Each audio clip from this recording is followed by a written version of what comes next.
Hello मेरे प्यारे बच्चों। नेक्स्ट अब हम जा रहे हैं हमारे नेक्स्ट टॉपिक की ओर जो कि है 1.4। ओके, और उसमें लिखा हुआ है, वो बता रहे हैं कि the distance between two points in 2D plane. अब हम 2D प्लेन में दो पॉइंट के बीच का डिस्टेंस फाइंड करेंगे और वो कॉन्सेप्ट समझेंगे कि कैसे आप डिस्टेंस फाइंड कर सकते हैं। जैसे हमारे पास में एक्स एक्सिस है, ये एक्स एक्सिस है और ये वाई एक्सिस है, और एक पॉइंट है ए और दूसरा पॉइंट है बी। ए बी का बीच का डिस्टेंस हमको फाइंड करना है। ठीक है, ये ए बी के बीच का डिस्टेंस अगर हमको फाइंड करना है तो हम कोऑर्डिनेट ज्योमेट्री की हेल्प से कैसे डिस्टेंस फाइंड कर सकते हैं वो आज हम सीखने वाले हैं। ओके, तो हम सबसे पहले पढ़ते हैं वो किस तरीके से हमको समझाने की कोशिश कर रहे हैं, है ना। तो यहाँ पर उन्होंने लिखा है, we know how to find the distance between the two points if they are on the axis. अगर वो एक ही एक्सिस पर है, वो एक्स एक्सिस पर है या वाई एक्सिस पर है, तो एक ही डायरेक्शन में मूव करना है। आपको पता है कि डिस्टेंस कैसे फाइंड की जा सकती है। हमने डिस्टेंस फाइंड किया, हमने जैसे कि डोर जो था, है ना, बेडरूम का जो डोर था उसका विड्थ फाइंड किया। तो डिस्टेंस कैसे फाइंड किया, हमने एक्स कोऑर्डिनेट और एक्स कोऑर्डिनेट को सब्ट्रैक्ट किया था। ठीक है, R1 का एक्स कोऑर्डिनेट और D1 का एक्स कोऑर्डिनेट को सब्ट्रैक्ट करके विड्थ फाइंड कर लिया था। ऐसे ही हमने बाथरूम का जो डोर है उसका भी विड्थ फाइंड किया था और 2.5 फीट आया था, है ना। तो वही वो कह रहे हैं कि if they form a line segment parallel to the axis. Okay, अगर वो एक्सिस के पैरेलल कोई लाइन सेगमेंट बना रहा है तो भी हम क्या कर सकते हैं, डिस्टेंस फाइंड कर सकते हैं। फॉर एग्जाम्पल इन फिगर 1.5, तो ये हमारे पास में यहाँ पर 1.5 फिगर है। Okay, so in figure 1.5 we can find the distance W1 W2। तो W1 W2 डिस्टेंस कैसे फाइंड करेंगे जरा देख लेते हैं। ये यहाँ पर है हमारा W1 और यहाँ पर है W2।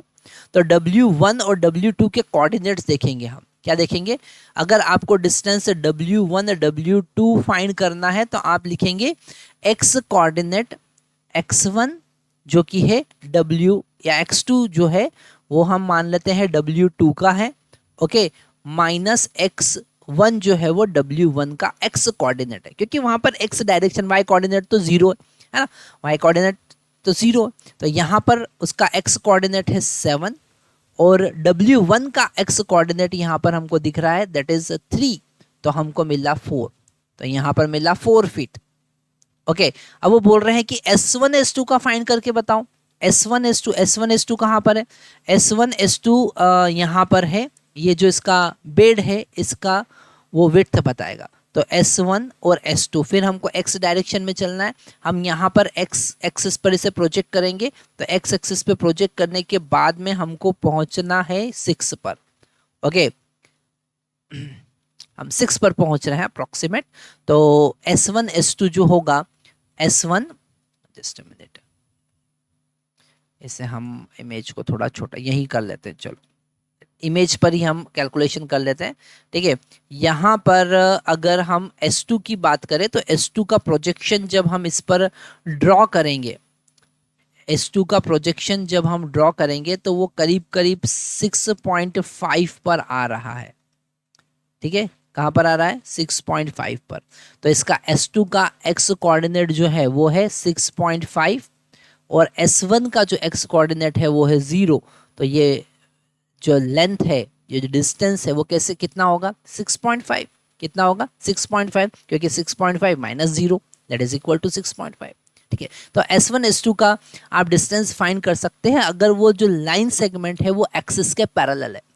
एक्स एक्सिस के पैरेलल है तो डायरेक्ट एक्स कोऑर्डिनेट सब्ट्रैक्ट करके आप लेंथ फाइंड कर सकते हैं। सेम इज इट इज, अगर वो वाई एक्सिस का पैरेलल है तो वाई कोऑर्डिनेट को सब्ट्रैक्ट करके हम फाइंड कर सकते हैं। अगर वो कहे कि S2 और S3 के बीच का लेंथ फाइंड करो, ये वाला लेंथ फाइंड करो, तो हम y कोऑर्डिनेट की बात करेंगे। तो यहाँ पर y कोऑर्डिनेट है 8 और यहाँ पर y कोऑर्डिनेट है 5। ठीक है, तो दोनों को अगर सब्ट्रैक्ट करेंगे तो कितना आएगा, 8 माइनस 5। 8 माइनस 5 मतलब कि 3 फीट। तो उसका जो बेड है उसका विड्थ कितना है, 3 फीट का है ना। तो यहाँ पर जब y एक्सिस के पैरेलल हम बात कर रहे हैं, वो लाइन सेगमेंट जो है यहाँ पर S2 और S3 y एक्सिस के पैरेलल है, और y एक्सिस के पैरेलल जब हम फाइंड करेंगे तो हमको क्या मिलेगा, हमको y कोऑर्डिनेट को सब्ट्रैक्ट करना पड़ेगा। ठीक है, आगे बढ़ते हैं। मतलब वो बेसिक, पूरा बेसिक एक एक चीज हमको एक्सप्लेन कर रहा है कि आप पहले अगर आपको दो पॉइंट के बीच का डिस्टेंस फाइंड करना है तो भैया एक्सिस के पैरेलल कैसे फाइंड करने, पहले वो फाइंड करो, फिर रैंडम फाइंड करना। ठीक है, फिर हम आपको बताएंगे कि कैसे फाइंड करना, कैसे पाइथागोरस थ्योरम हम वहां पर लगाएंगे। What should we do if the segment joining the points not parallel to the other axis. ठीक है, अगर वो किसी भी एक्सिस के पैरेलल नहीं है तो आप क्या करेंगे? We can use Baudhayana Pythagoras theorem which we studied in grade 8, जो आप 8th ग्रेड में पाइथागोरस थ्योरम पढ़कर आए हैं उसका हम यहाँ पर यूज करेंगे। Okay, and we can use this result to find out the distance between any two point in X Y plane. अगर एक्स वाई प्लेन में किसी भी दो पॉइंट के बीच में, जैसे यहाँ पर एक पॉइंट ए है, दूसरा पॉइंट बी है, इन दोनों के बीच का डिस्टेंस आपको फाइंड करना है तो पाइथागोरस थ्योरम का हम यहाँ पर यूज करेंगे और उसकी हेल्प से डायरेक्ट फार्मूला हम डिराइव करेंगे। ठीक है, तो आगे देखते हैं किस तरीके से वो इसका यूज कर रहे हैं। तो उसको समझाने के लिए वो एक एग्जाम्पल का और यूज कर रहे हैं। उसमें कहा है look at the triangle ADM। तो यहाँ पर A है, यहाँ पर D है और यहाँ पर M है। ADM ट्राइंगल को आपको देखना है और इसके कोऑर्डिनेट्स देख लो पहले।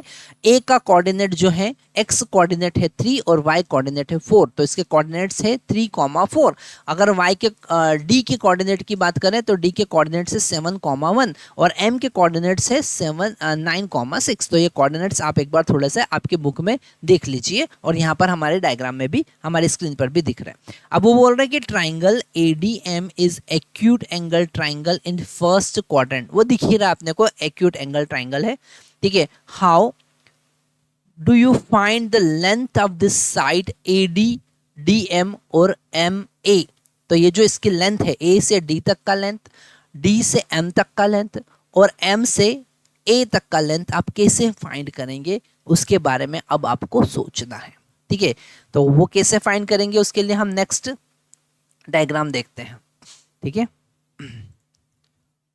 अच्छा उससे पहले उन्होंने कुछ हमको थिंक एंड रिफ्लेक्ट, पहले सोचो और फिर उसको समझो, उसका रिफ्लेक्शन हम देखेंगे क्या आपको समझ में आया। तो पहला पॉइंट उन्होंने कहा है in moving from A to D, A से D तक मूव करने के लिए what is the distance covered along the X axis. X axis की डायरेक्शन में कितना डिस्टेंस कवर किया, and what about the distance along the Y axis, Y axis की डायरेक्शन में कितना डिस्टेंस कवर किया।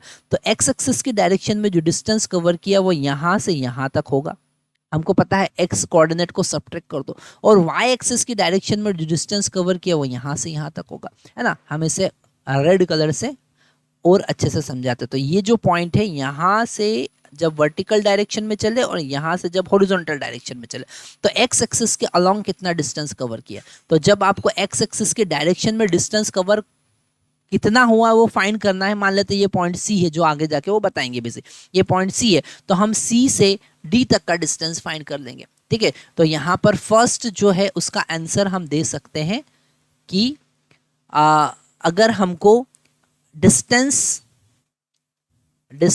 अलोंग एक्स एक्सिस, किसका distance है भैया, ए से डी तक का distance along the x axis, तो वो होगा x coordinate of D, x coordinate of D minus x coordinate of A. वो डिस्टेंस कितना होगा, है ना, एक्स कोऑर्डिनेट को सब्ट्रैक्ट करो क्योंकि एक्स डायरेक्शन में कितना जा रहे हैं वो हमको पता चल रहा है। तो वो होगा 7 माइनस ए का एक्स कोऑर्डिनेट कितना है, डी का एक्स कोऑर्डिनेट है 7 और ए का एक्स कोऑर्डिनेट है 3, so 7 minus 3 that is equal to 4। ठीक है, अगर हमको y डायरेक्शन में फाइंड करना है ना, तो अगर हमको अलोंग y डायरेक्शन फाइंड करना है, अलोंग y एक्सिस, ठीक है, y एक्सिस के अलोंग हमको फाइंड करना है तो वो होगा y कोऑर्डिनेट ऑफ d, ठीक है, minus y coordinate of a। Okay, तो y कोऑर्डिनेट d का कितना है, वो है 1 और a का कितना है, वो है 4। पर हमको तो डिस्टेंस फाइंड करना है तो इसका मॉड ले सकते हैं या फिर हम उल्टा कर सकते हैं क्योंकि a का y कोऑर्डिनेट बड़ा है तो हम इसका मॉड ले लेंगे, मतलब हमको पॉजिटिव वैल्यू लेना है तो ये हो जाएगा -3 का मॉड, मतलब कि 3। ठीक है। तो ये y एक्सिस के अलोंग दोनों पॉइंट के बीच का डिस्टेंस है 3 और x एक्सिस के अलोंग दोनों पॉइंट का जो डिस्टेंस है वो है 4। ठीक है। अच्छा, यहाँ पे तो ये राइट एंगल ट्राइंगल बन गया ना राइट एंगल ट्राइंगल। तो अगर आपको ये हाइपोटेनियस फाइंड करना है, इस डायग्राम में आप ध्यान से देखिए, हाइपोटेनियस फाइंड करना तो आप पाइथागोरस थ्योरम लगा सकते हैं। बेस का स्क्वायर दैट इज 4 का स्क्वायर प्लस हाइट का स्क्वायर दैट इज 3 का स्क्वायर। ओके, और इसका रूट मतलब कि 5 पता चल गया। ठीक है, 5। तो यहां पर हम अब डिस्टेंस फाइंड करेंगे। वही कहा, can this distance help you to find the distance A to D. क्या जो y एक्सिस के अलोंग डिस्टेंस है 3 और x एक्सिस के अलोंग डिस्टेंस है 4, उसकी हेल्प से क्या a और d के बीच का डिस्टेंस फाइंड कर सकते हैं? बिल्कुल कर सकते हैं, क्योंकि यहां पर पाइथागोरस थ्योरम यूज होगा। ठीक है, उसी को आगे वो समझाते हैं। ठीक है, उन्होंने कहा है कि इन फिगर 1.7 जो हमारी स्क्रीन पर अभी दिख रहा है, गिव अस द क्लू। ठीक है, the distance moved along the x axis, just a minute, along the x axis given by CD, है ना। तो यहां पर जैसा हमने पहले पॉइंट बनाया था C, और C से D के बीच का जो डिस्टेंस होगा वही A और D के बीच का डिस्टेंस होगा along the x axis। Same as it is C से A के बीच का जो डिस्टेंस होगा, तो यहां पर उन्होंने CD के डिस्टेंस को फाइंड करने के लिए क्या कहा है, x coordinate of D minus x coordinate of A that is 7 - 3 4। समझ गए हम। अगर हम y एक्सिस के अलोंग बात करते हैं तो उन्होंने a के कोऑर्डिनेट को, हमने वहां पर मॉड का यूज किया था, उन्होंने a के कोऑर्डिनेट को पहले रखा और d के कोऑर्डिनेट को बाद में रखा। 4 - 3, 4 - 1 दैट इज इक्वल टू 3। और अब हम बोधियाना पाइथागोरस थ्योरम की हेल्प से AD फाइंड करेंगे that is equal to 5 unit. 5 unit आ गया हमारे पास में। तो A से बीच का डिस्टेंस जो होगा वो 5 यूनिट होगा। अब आपका टास्क ये है, बिगर आगे वीडियो देखे, आपको अभी टास्क ये कंप्लीट करना है कि आप A से M के बीच का और D से M के बीच का डिस्टेंस कैसे फाइंड करेंगे। ठीक है, तो हम यहाँ पर फाइंड करने के लिए क्या करेंगे, वैसे उन्होंने नेक्स्ट स्क्रीन पे वो फाइंड करके हमको बताया। Similarly we can find DM and MA।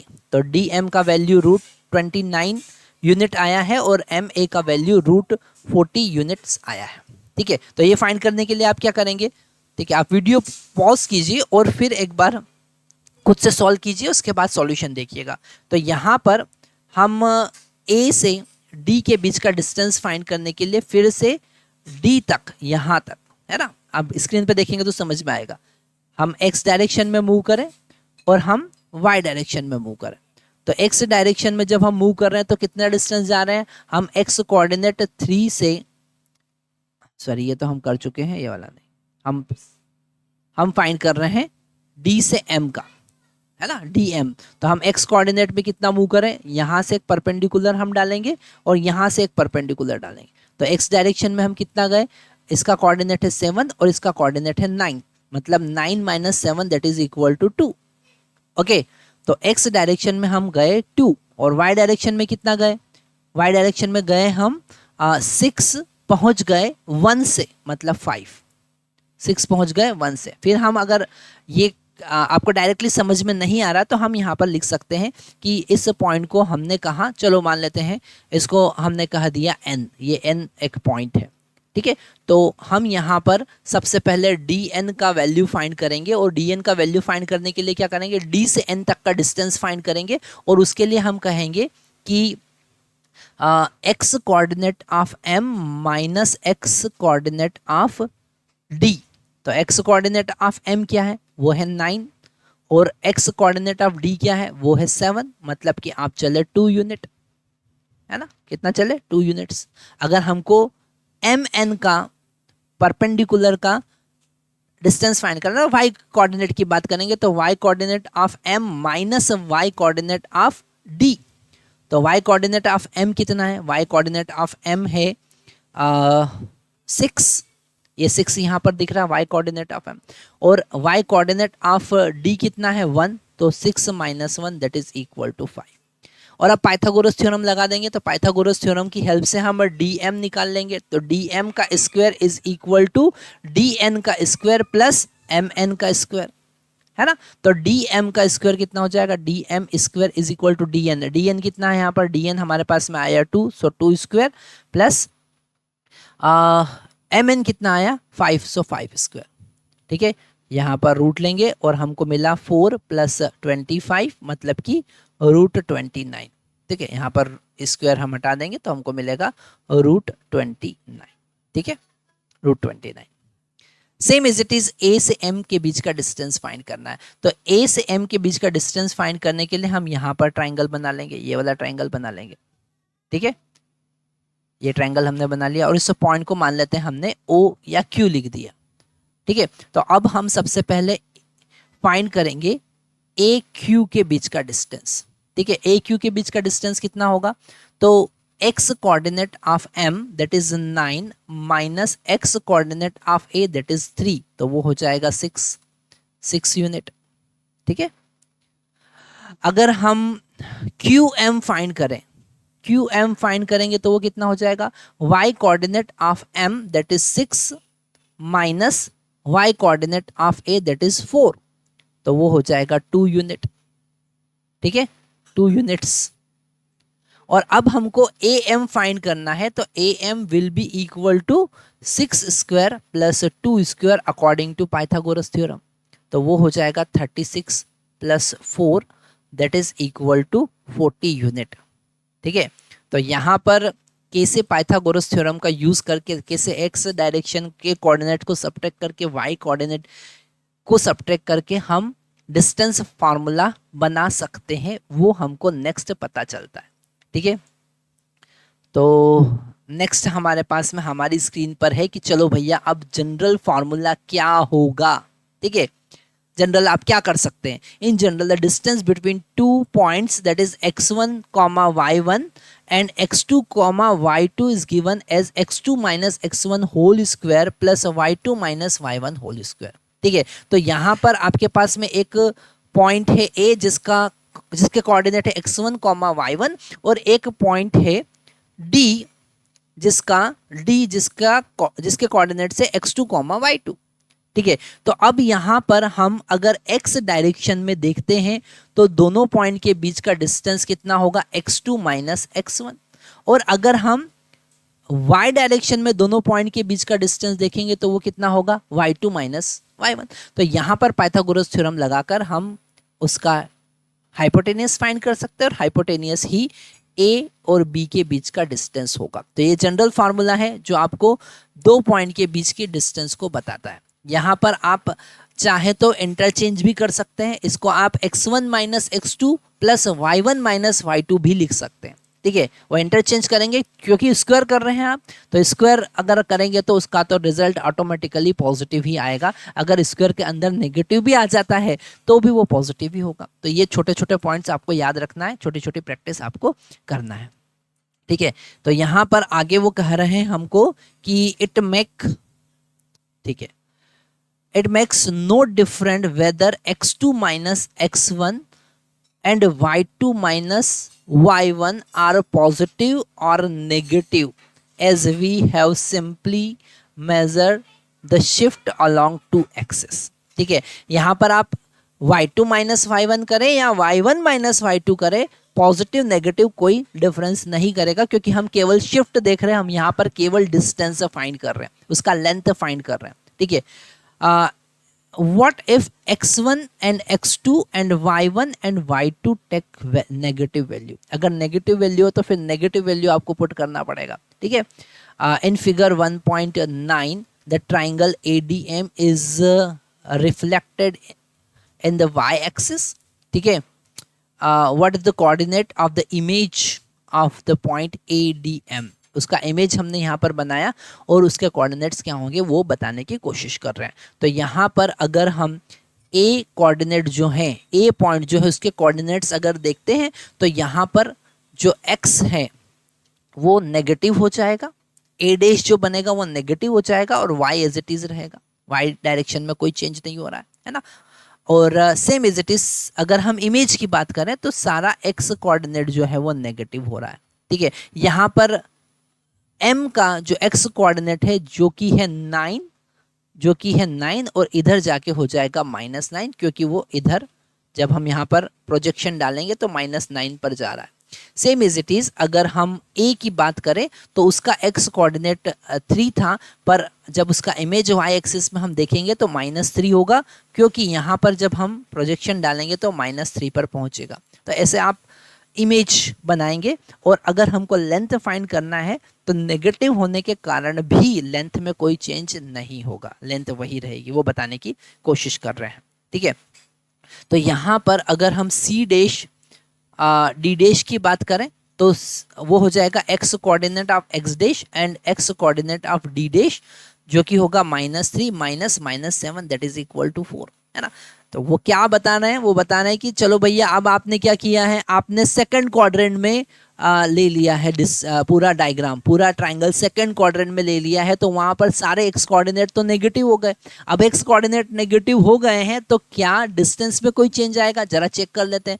तो यहाँ पर जब हम सी डी के बीच का डिस्टेंस फाइंड कर रहे हैं, सी डैश डी डैश के बीच का डिस्टेंस फाइंड कर रहे हैं, तो हम क्या लिखेंगे, हम यहाँ पर लिखेंगे सी डैश का X coordinate that is equal to -3, उन्होंने लिखा है -3, और डी डैश का एक्स कोऑर्डिनेट तो -7, तो फिर से वो कितना आ गया, -3 + 7 दैट इज इक्वल टू 4, और यहाँ पर यही बता रहे हैं -3 + 7 दैट इज इक्वल टू 4, तो 4 ही आया, पहले भी 4 आ रहा था, अभी भी 4 आ रहा है। अगर हम ए डैश सी डैश के बीच की डिस्टेंस फाइंड करते हैं तो उसमें तो कोई चेंज वैसे भी नहीं आ रहा है, वो तो पॉजिटिव ही है, तो वो तो 3 ही आना है, और लेंथ जो होगा, इस साइड का लेंथ होगा वो वही होगा, बुद्धिमान थ्योरम की हेल्प से 5 यूनिट ही होगा। ठीक है, तो यहाँ पर अगर सेम एज इट इज अगर आप डी डैश एम डैश की बात करेंगे और एम डैश ए डैश की बात करेंगे तो भी आपके पास में 29 और 40 ही आएगा। इससे हमको ये समझ में आता है कि हमने अगर कोऑर्डिनेट्स नेगेटिव भी होते हैं तो भी आपको एज इट इज वैल्यू फार्मूले में पुट करना है। ठीक है, तो आगे लास्ट में वो कहते हैं कि सोचो और फिर समझो, क्या बोल रहे हैं वो, व्हाट हैज रिमाइंडर, तो यहाँ पर वो कह रहे हैं कि what has remain the same and what has change with this reflection. ठीक है, क्या चेंजेस आए, तो कोऑर्डिनेट्स चेंज हुए, बाकी ट्राइंगल में कोई चेंज नहीं आया, उसकी साइड का लेंथ वही रहा। ठीक है, there is no change. Okay, उसका रिफ्लेक्शन है, उसका ओरिएंटेशन चेंज हुआ है, पर वहां पर उसकी साइड के लेंथ में कोई चेंज नहीं आया है, वो सेकंड क्वाड्रेंट में भी बना है, तो कोई दिक्कत वाली बात नहीं है।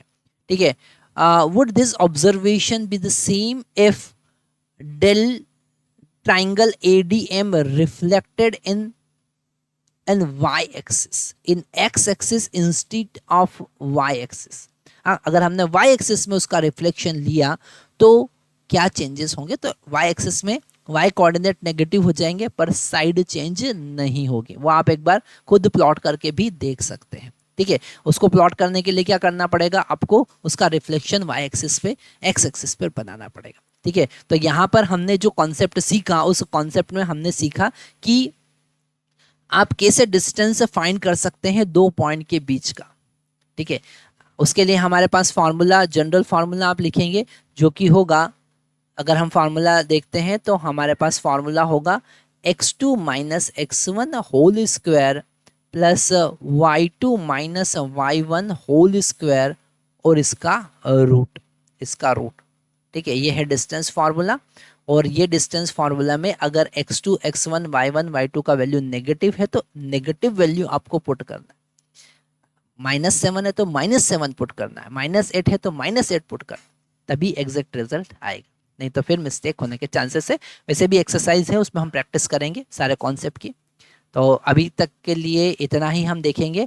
आगे के लेक्चर में हम अब एक्सरसाइज पर जाने वाले हैं। हम एक्सरसाइज 1 बाय 1 सारे क्वेश्चन सॉल्व करेंगे और आपको सारे कॉन्सेप्ट का एक्सप्लेनेशन देंगे। तो आगे की वीडियोस आपको बिल्कुल भी मिस नहीं करना है। यहाँ पर हम एनसीईआरटी गणित मंजरी का पूरा कंप्लीट एक्सप्लेनेशन आपको प्रोवाइड करेंगे ताकि आपका एक भी कॉन्सेप्ट मिस नहीं हो।